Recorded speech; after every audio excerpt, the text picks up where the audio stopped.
It's time for Monaco.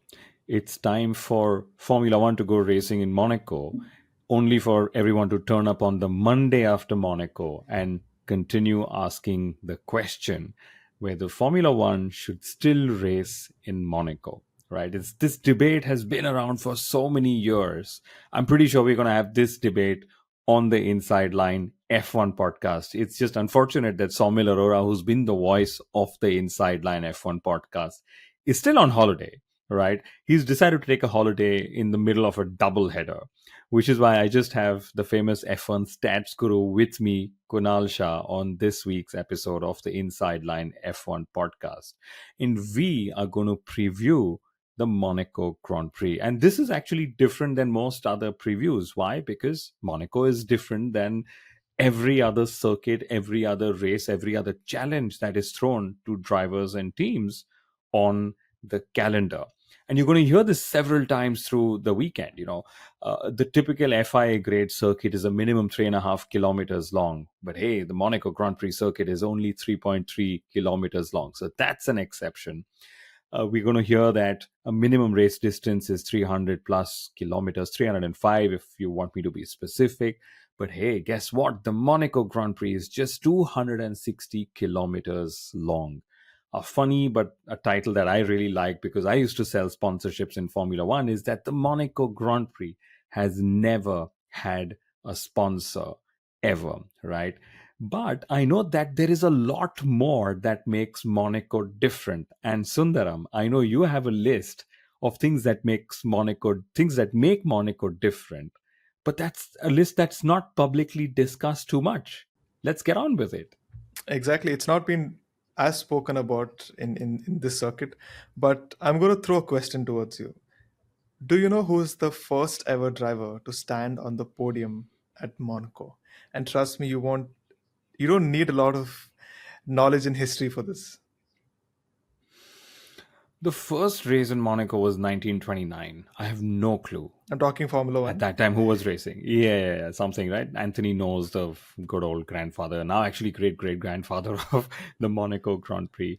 Then Monaco, along with Silverstone, Spa, and Monza, has been a part of the F1 calendar since And Spa. Did he mention 1950. Spa? Did he mention Spa? Yeah, Spa as well. Spa, yeah. Yeah, and Spa. Yeah. Monaco, Spa, Silverstone, and Monza. Four of them have Yes. been around. Four of them, yeah. The OGs. And yeah, the originals, right? So I don't know. You just said don't think too much. I'm going to just go with it. The first ever F1 world champion was Nino Farina, my daughter Antara's favorite Formula One driver. There was Fangio that season as well. So it's one of those two, I guess. Either one of those two. Since there Yo, are three drivers who can stand on a podium. you are way off, way off. You just have to go back to 2017 because the first driver to actually step on the podium in Monaco was Sebastian Vettel. Now you might be thinking I'm nuts. The thing is, Monaco never had a podium until 2017. They always had the royal box where drivers would go up to collect the trophies. They would have play out the national anthem, but the podium, the rostrum in itself, was implemented only in 2017, and the first driver to get onto the podium was Sebastian Vettel. So that's what I said. A lot of these things are not very well known and they don't speak about this enough. And I'll give you one more, something that you have to look forward to after this weekend's race. See, usually in Formula One, what happens is when you step onto the podium, drivers first they listen, they play out the national anthem, the drivers and everyone listens to that, and then the trophies are handed out by the dignitaries and VIPs and those, and then the champagne pops. It's the opposite in Monaco, and it always has been. So drivers they go up to the podium ceremony, and the royal family gives out the trophies first, and then they play the national anthem. So you should watch out for this one this weekend. And like I said, this and so many other details about Monaco which make it so much more different than any other circuit, any other Grand Prix weekend. It's very iconic, and I'm not sure if a lot of people remember this. Monaco before used to have a break in between. We used to have free practice on the Thursday, And I think Friday was the day when it was the day off and the roads were open for the regular public. And then Saturday and Sunday we would resume. Michael Schumacher during that time would go back to Fiorano. He would test the car. If he had any issues with the car, he would go back and test that in Fiorano, and iron out a little bit of the flaws that the car would have, and then come back, fly back from Fiorano back to Monaco. And then they would resume on Saturday. So a lot of stories about Monaco's history, which I'm sure we'll uncover as we speak in this episode. Incredible. Yeah, I remember my last visit to Monaco was actually 2013, I believe. It was when Nico Rosberg won at a really slow pace. Something that you can do in Monaco. We'll talk about that. Things to look forward to in Yes. Monaco. We'll actually talk of that. And I remember that was the day break day. And one of the reasons you also have the break days, you have all those parties that happen. So the joke used to be you need a day to sort of recover from the hangover before you get back in the car or get back in the pit wall doing your things. But yes, Monaco used to produce its own feed, which is why the TV direction of Monaco used to be abysmal as compared to everything else. But a couple of years ago, when they renewed Monaco's contract, FOM, Liberty Media, took away those rights, saying you cannot produce a feed, thank you very much, it has to be with FOM. That's why it's now far more standardized as Monaco, as we call it, right? But I know one more thing that makes Monaco different. One of those few circuits, Sundaram, which you rightly pointed out, was about when teams and drivers actually use corner names while talking in debriefs rather than corner numbers. At least the debriefs I've been a part of, it was always corner numbers, not corner names. But I know that as time has progressed, probably that's also what's happened. I mean, you looked at you look at the podium and you notice the sequence of events, and I'm like, wow, I have never done that. I'm one of those guys that the minute the flag falls, I'm back to the data screen. Has anyone made an overtake? What's happened? Has somebody overlapped? How many people have used a different strategy or not? In fact, so much so that my 3-year-old daughter, she doesn't watch Formula One. She hears the commentary, right? And now she asks to watch the data screen. She's like, Papa, where's the data? And it was a very funny thing. She said, Papa, I want to see the date. And I said, okay, you're 3 years old. For her, the date today is 89th of August. Like, that's how she throw it. And then I said, wait a minute, what date? And she's like, Papa, there's a date that you watch when you watch the race. And I'm like, are you talking of data? And she's like, yeah, I'm talking of data. And she's watching a data screen as though she understands everything. And I'm like, I don't understand it. But hats off to you for watching a podium ceremony, noticing that, hey, this is what's switched and different. And Sundaram, I wonder, with the royal family there, do you think there are any protocols on how you deal with the royal family? I remember a couple of times ago, like somebody sprayed the champagne on the royal family, if I recollect. Is Seb that did even that. allowed? Seb did that. See, Seb's done that and he's gotten away with it. I think it's not as bad. But Lewis Hamilton in Russia, he sprayed champagne on the president of Russia at that point, and his bodyguards, they stepped in and I think his bodyguard had a word with Lewis Hamilton the next time he was on the podium in Russia, and Lewis said, "No, that wasn't me. That was some other guy." You should actually go back and watch the cool down room of was it 2017, the 2017 Russian Grand Prix. There's a very interesting exchange that happened between the bodyguards or his personnel and Lewis Hamilton. But I'm not sure if there's any such protocol because the royal family in Monaco, they seem quite friendly, quite chirpy, and in a cheerful mood. So I think they all just join the celebrations in Monaco. For all the Indian listeners out there, we know there's a lot of y'all. This reminds me of when Harbhajan Singh, the Indian spinner who played for Mumbai Indians, when Mumbai Indians, the IPL team, one of the champion teams in the IPL, the Indian Premier League, actually lifted Neeta Ambani, almost the Yes. first lady of, out of celebration, almost the first lady of India. I don't know if Indian cricket, Indian sport, whatever. But I'm going to leave that reference aside. Let's switch to what are the challenges around Monaco? Because that, to me, especially the challenges that are thrown upon a driver, are the most exciting ones. Everyone talks of, is Monaco good enough to host Formula One? Should we go elsewhere? The races end on a Saturday and there's no overtaking. And then there are people who throw these stats of Formula E had 174 overtakes, and let's see how many Formula One comes up with, and various things. But to me, Monaco stands, apart from everything that we spoke of that makes it different, the challenge of Monaco itself is very different. Monaco is one of those races where the driver makes a really big difference. And we are actually coming at the back of Imola, where the driver actually made a difference as well, right?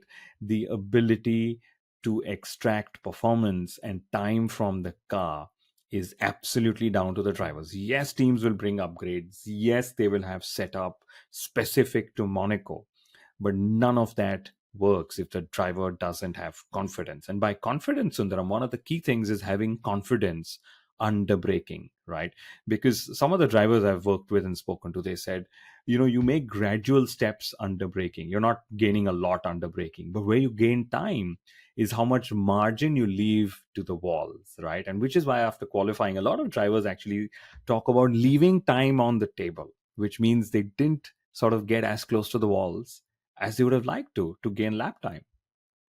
It's a very, very interesting point that you mentioned. And whenever we come around Monaco, this question pops up automatically. Do we even need Monaco on the circuit? And I have 2 points. The first one is, like you mentioned earlier on, there were four circuits that were there in the very first season in Formula One: Silverstone, Monaco, Spa, and Monza.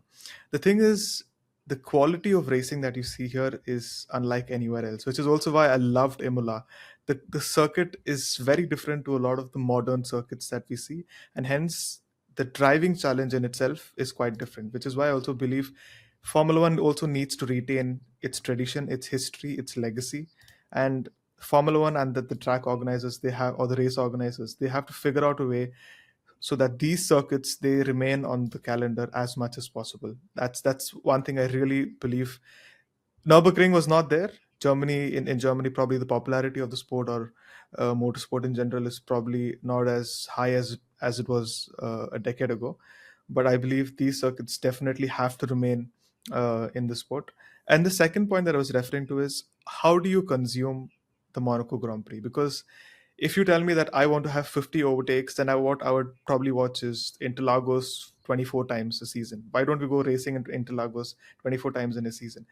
The reason we race across multiple continents, we race across multiple time zones and weather conditions and track lengths and distances is because every single track provides a different challenge. It doesn't have to be the same. If I've never heard people complaining about having 120 overtakes in China back in 2016, they loved it because it gave you those many battles. In Monaco, the challenge is quite different. Here, you have the narrow confines of the track. It's the narrowest track out there. And all you have to do is make no mistake because you can't afford a mistake. Max Verstappen had a very scratchy Friday. He said the car had a lot of understeer, had a lot of oversteer. He can't afford to have that. Nor can his mechanics, nor can his team. So Monaco is a place where the driver, the car, the team, everything comes together and everything has to work like clockwork. You cannot afford a mistake. Otherwise, you're either a lap down or you're 10 seconds down, and you don't want to have that. And unless the drivers come back and tell us that, we don't want to race in Monaco anymore, it's boring, I don't think so. Formula One should really consider or even think about pushing Monaco away. That's a great point. Don't listen to the fans, listen to the drivers. All the drivers loved Imola. I'm pretty sure all the drivers will love the Monaco, especially the Saturday. And I think no other Saturday qualifying session has more importance than the one in Monaco. And some of the other driver insights that I've received over the years is you will see a lot of drivers make steering wheel changes, around a typical qualifying lap. They're changing, brake bias or the usual settings which help them extract more from a particular corner on a single lap. In Monaco, they can gain a lot of lap time if they actually make those changes, but they may not even find the time to make those changes. It's such a short and small circuit, like you said, narrows, the walls are right there, and so on. And I can't think of any other race which literally offers such a challenge where, hey, I don't even have time to fiddle the buttons on my steering wheel. And at least for the likes of George Russell, there is one less excuse if he ends up putting it in the wall or going behind someone that's there. So No, this has it's happened. it's those things. It's happened in Monaco. Nikita Mazepin a couple of years ago, probably not the best example, but it happened in during the race. His race engineer was telling him to make a couple of changes on the switch, and he said, "I can't do it. I'm racing at Monaco. I don't have the time to do this." He said on the straight. He said, "No, I still can't do it. I'm doing it in Monaco." And I think the very next race, his race engineer asked him, "Can you make the change?" He said, "Yeah, it's okay. I can do it right now. We're not in Monaco anymore." I actually, for once, remember this, right? But talking of teams, it's a logistical challenge for the teams as well. The pit lane is narrower, the pit lane entry is really cramped up as well. The garages are cramped up. Let's remember, everything is cramped up, or what's really bloated over all these years are the cars. The cars are too big for the circuit. The cars are too big to overtake unless you really, I think, slam your wheels into someone and make some space for yourself. But the garages are so cramped. So from a logistics point of view, the trucks are actually parked far away from the garages as well. So the teams need to manage logistics, repairs, spares as well. The pit wall actually isn't really a pit wall. It's, from what I remembered from my visit, you sit on top of the garages. So it's like a gantry that you sit out of, and you have people sort of working from really tight confines and spaces, right? And again, that's what adds to the challenge of Monaco, the pit wall. Since I spoke of the pits, actually, this is one of the three races on the calendar where 60 kilometers per hour is the speed limit. The other two are Singapore and Sanford, right? So that also becomes one of the challenges, in terms of a pit lane time, that when you consider time loss that happens when you pit, you actually are going slower down the pit lane as well. And then you have a very funny, or not a funny, but a very factual thing for everybody going to Monaco, especially on the Thursday track walk. Sundaram, why don't you tell us what happens? Yeah, I don't know if this was explicitly mentioned somewhere, but I think I saw a track walk video at Monaco. And what you usually see is on the Thursdays, drivers they step out on the track to see if there's any difference in the circuits from last year, if there's any bumps or anything, how can they ride the curbs and everything. In Monaco, I think I saw a video of Yuki Tsunoda walking around the edge of the track because regular traffic was still flowing on Thursday. They do not close traffic down, or at least there's still these trucks and cranes still going around, and drivers have to limit themselves closer towards the barriers and look at the track from there because traffic is still flowing. And like that's another one of the reasons why Monaco is so different. Things happen so different here compared to the other tracks, even street circuits. So, yeah, so we've spent 17 minutes discussing how different Monaco is. That's how different it is. We've had 17 minutes to fill and tell you all how different it is and what the challenges are. I think, why don't we actually dig into one of the common things that we hear in Formula One about how important track position is, right, in Monaco, because of all the challenges that are there. Track position is vital on the Saturday, even more vital on the Sunday as well. So, what teams and drivers actually do is they optimize the car for single lap pace, right? And I remember from last year, Max Verstappen hitting the wall on the front straight, grabbing pole position. Fernando Alonso right there. The biggest surprise for me was Esteban Ocon in that Alpine, being right there as well. And this, like we are saying, the driver makes a far bigger difference in Monaco than most of the other circuits as well.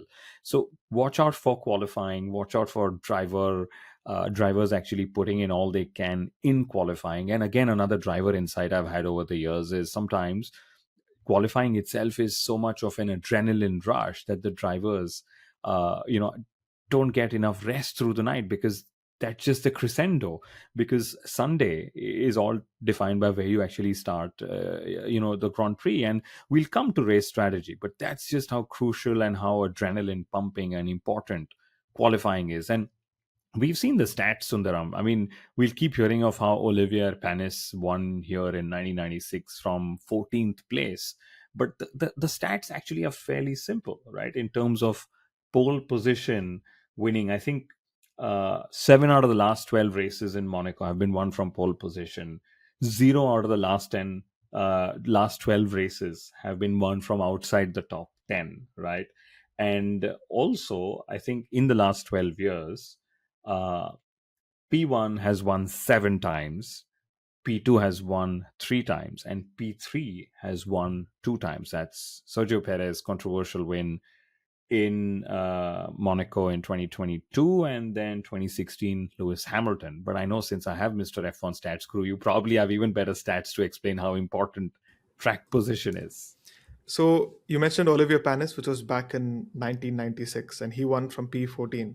And since then, which is nearly 3 decades since, no one has won outside the top three grid positions. And that's why qualifying is Wow. so important. There's another stat that I'm actually working on, which is trying to find out the last time when we had a change for the lead on track and not from the pit stops. And I've been literally watching the previous Monaco Grand Prix, and I have a very faint feeling it last probably happened before I was even born. I have a feeling. I'm gonna come up with the stat very soon once I have full like complete proof that Foolproof. Yeah, yeah. I have complete proof when it happened. I think I it can was, sense the excitement.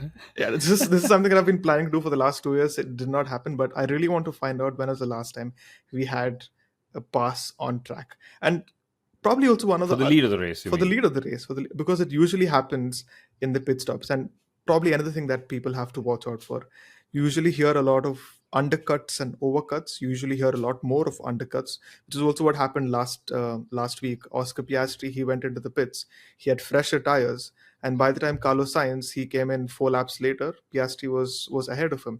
And that's because Piastri went on to fresher, newer tires, and that had more pace than Carlos Sainz's older tires.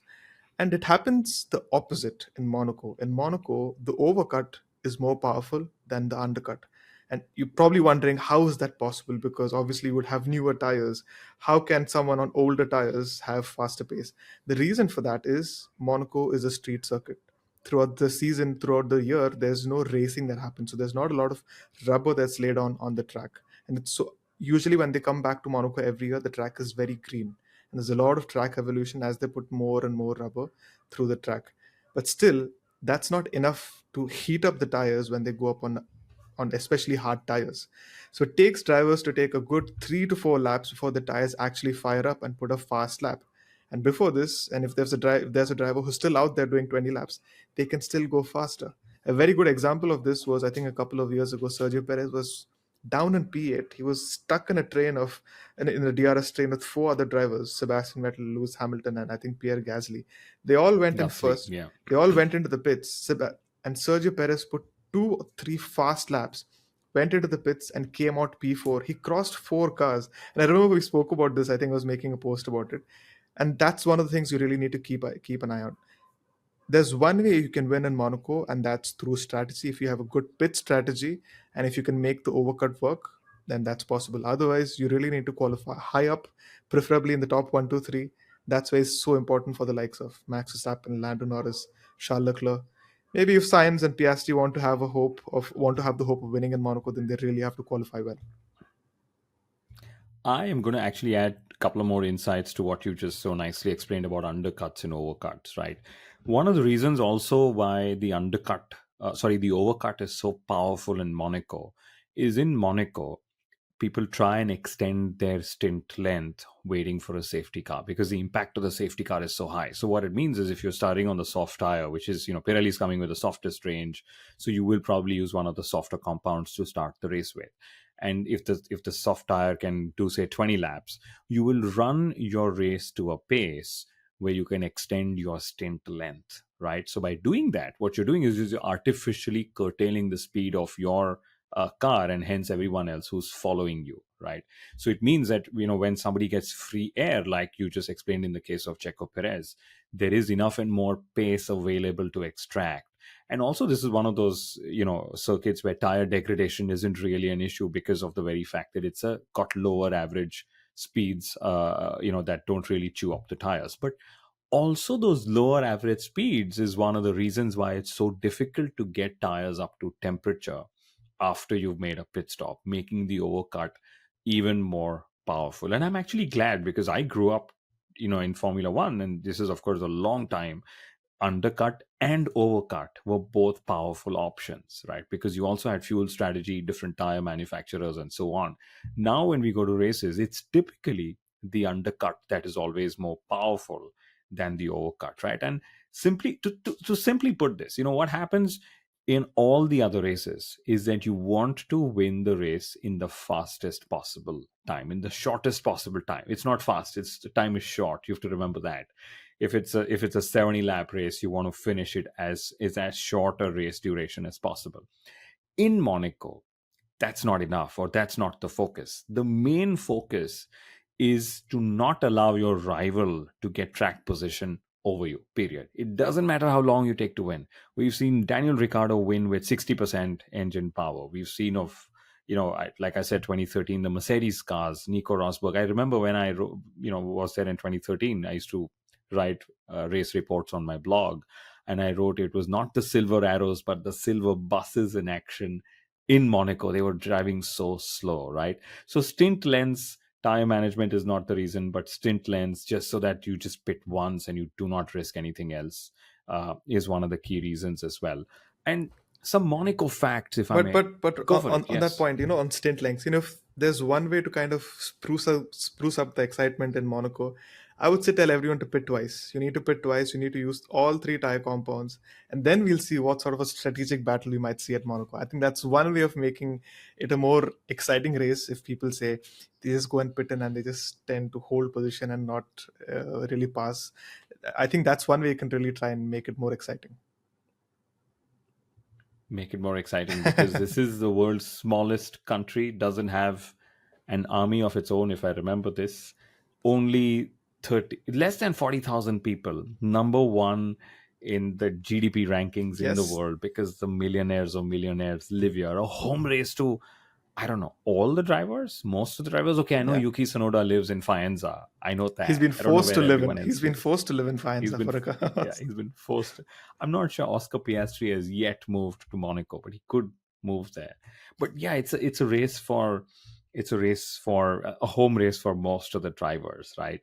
And then I remember Leclerc. There's always this talk. We'll of course hear it through the Grand Prix weekend. What to look forward to? Why don't we get into that? We've just told you all race strategy, what to look forward to. Leclerc's bad luck in Monaco. That's definitely something to look forward to. And ironically, Monaco's motto, or whatever you call of the country, is with God's help. If there's anyone who needs God's help in Monaco, for all those God believing people out there, it's Charles Leclerc, right? Who, of course, has been who's been involved in some extremely cool banter along with Oscar Piastri on social media, right? But why don't we get to some of the more real stuff, right? Not the whether Oscar Piastri is Monegasque, or if Charles Leclerc is going to sort of uh, adopt him or not. But we should talk about the driver market, because Leclerc's teammate Carlos Sainz, of course, looking for a seat for 2025. Sky Sports F1 has just about done. Craig Slater's done a report saying Carlos Sainz may run out of time and will have to accept Sauber Audi's proposal, because Mercedes is confirmed that they either wait for Max Verstappen in case he's available, or they put Kimi Antonelli in the car. And Red Bull are back and forth with Carlos Sainz on whether they want him or not, which means Carlos Sainz might just have to take Sauber and Audi, or Sauber Audi, along with, of course, performance clauses that in case a faster car comes and your car is not fast for yet another season, then I will jump the ship. And maybe that's also what's going to happen, because to me, it doesn't seem sensible that Max is going to jump for 25, but could he jump for 26? And if he jumps for 26, because of the regulations changing and whatever, and we've seen lots of drivers do that. Lewis Hamilton famously did that, right, in 2013, and so on, right? So maybe that's what's going to happen.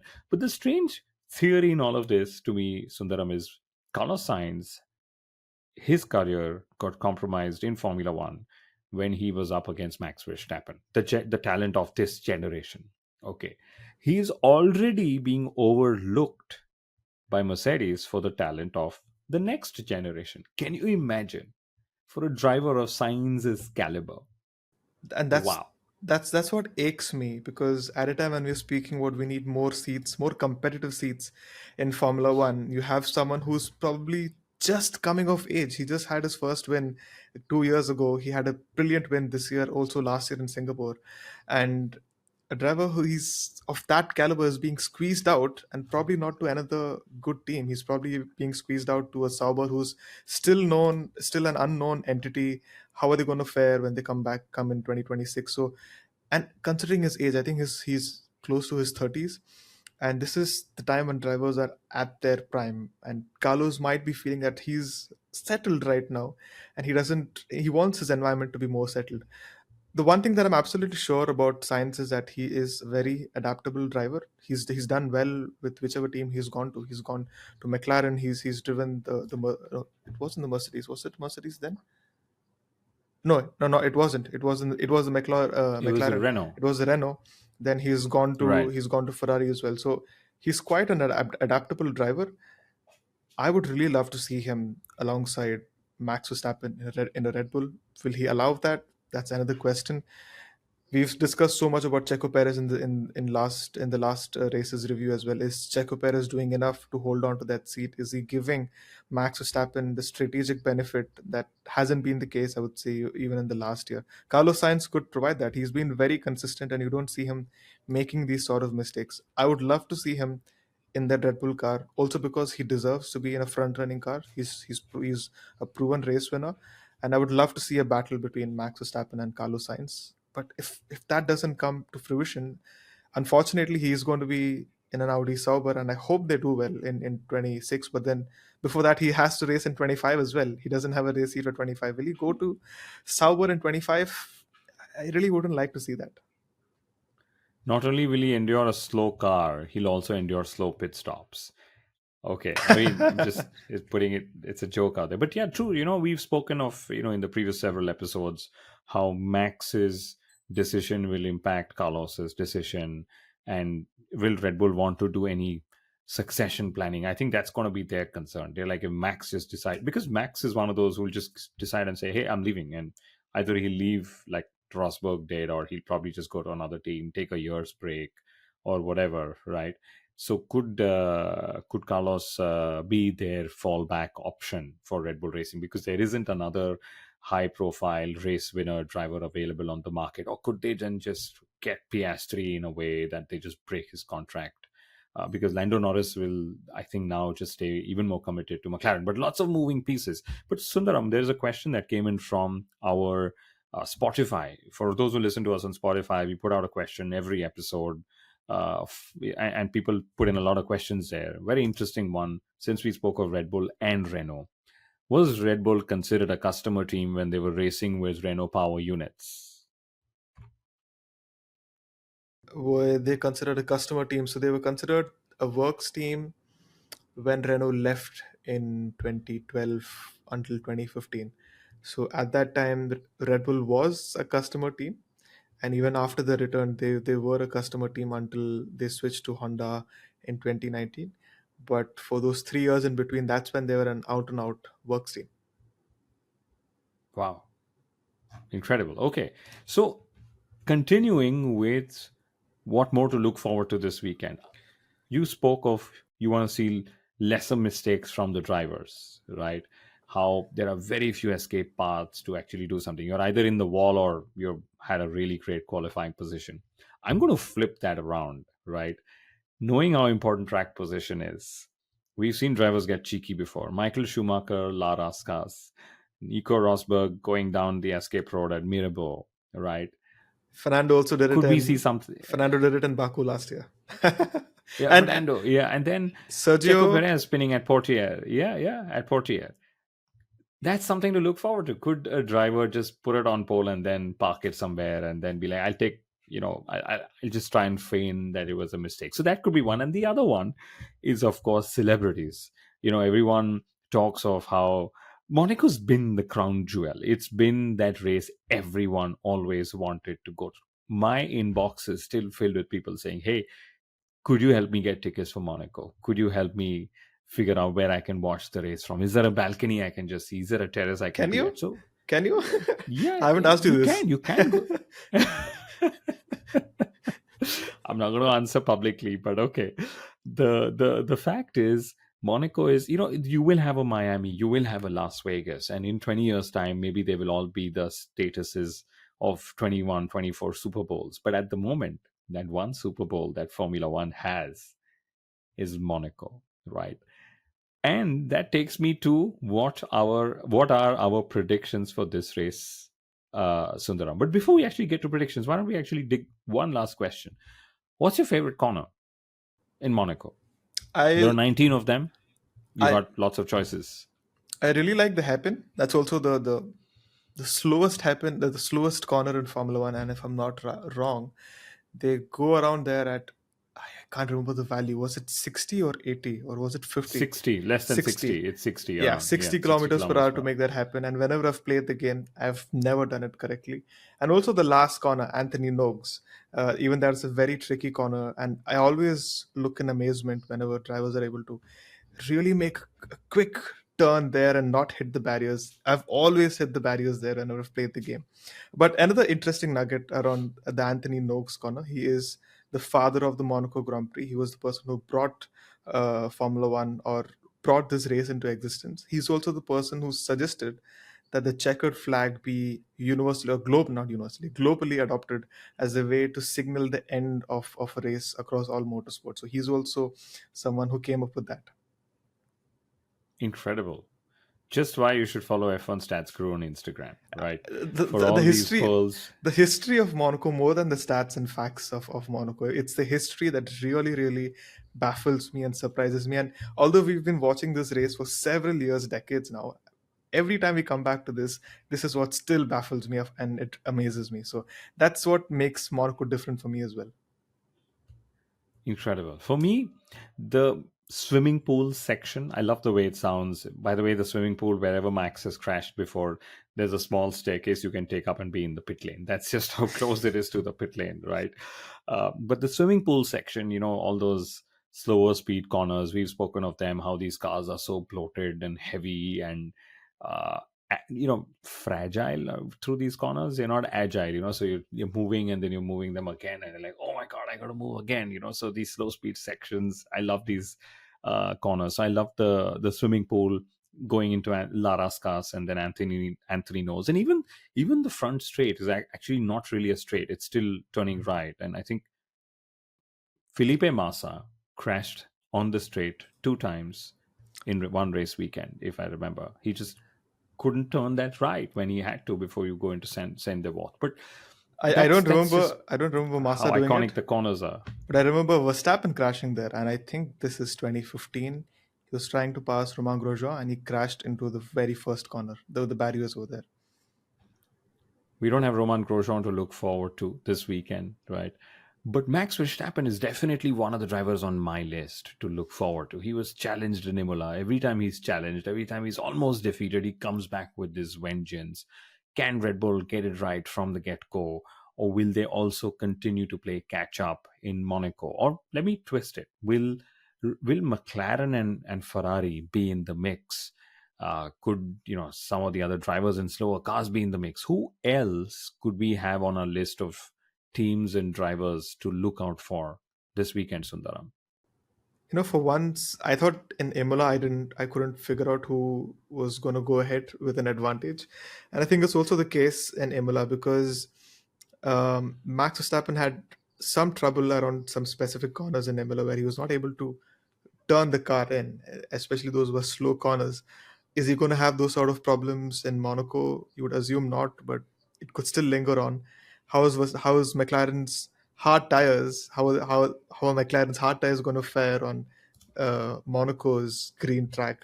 And Ferrari's also had some issue around slow corners. So I think it's quite level at this point of time, and teams do come in with circuit specific upgrades at Monaco. Monaco specific upgrades. I mean, there are two tracks throughout the whole calendar, Monaco and Monza, where they come with very specific and radical upgrades only for those two tracks. So you'll see huge barn doors on the back of teams' cars as for the rear wings in Monaco because they need that high amount of downforce to turn around these streets.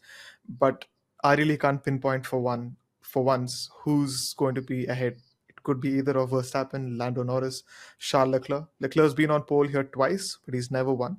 In fact, it's been a bad track for Ferrari drivers, especially when they take pole, because the last Ferrari driver to take pole and convert that to a win was 45 years ago.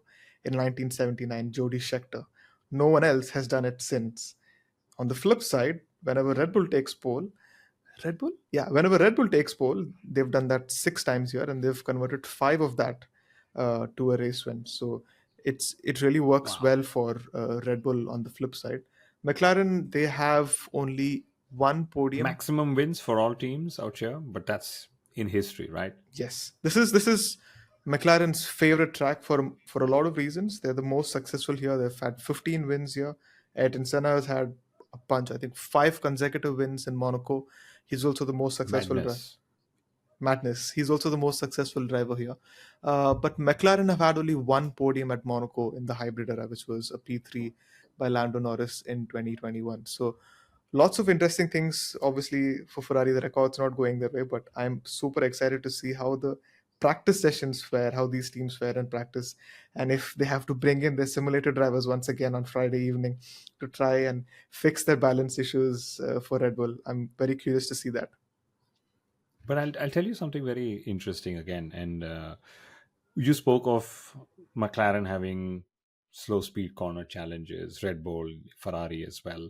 Something interesting when you go to a non Monaco circuit, right? Teams would always look at a circuit and say, okay, here are 20 corners. And then they start compromising performance through certain corners, right? It just so happens that one of the corners they'll start compromising depending on the setup options will either be the medium to slow or actually the slow speed corners itself, right?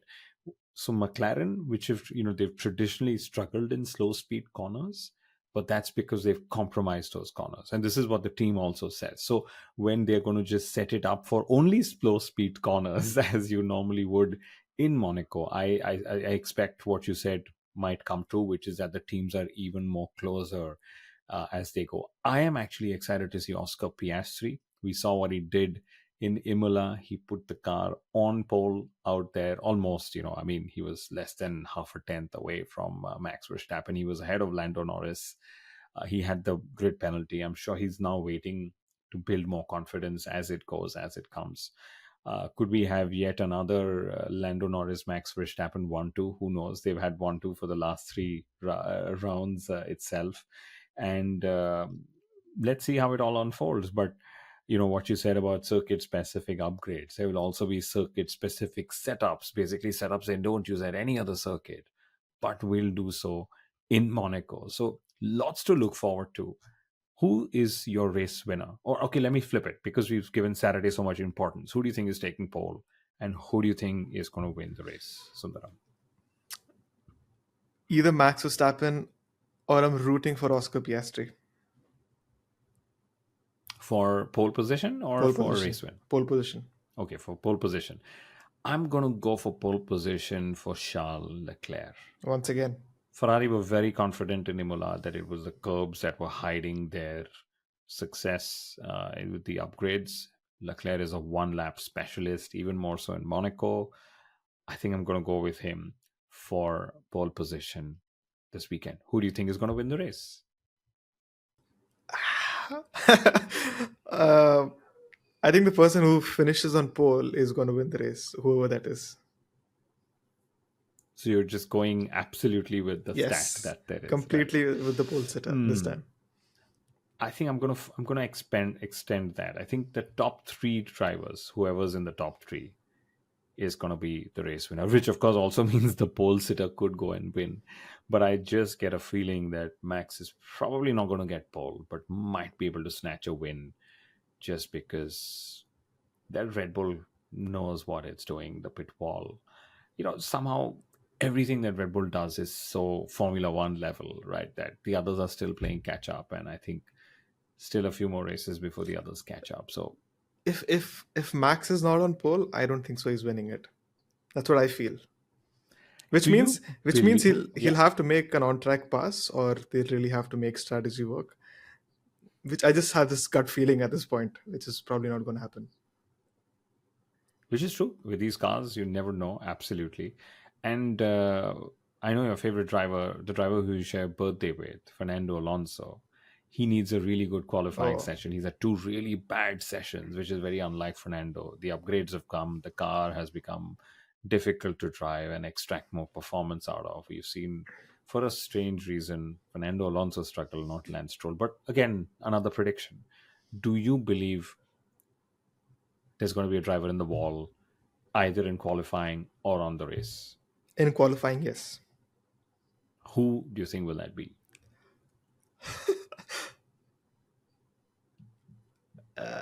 Who am I Just 20 going of with? them? Who am I going with? Tell me why it's not Lance Stroll.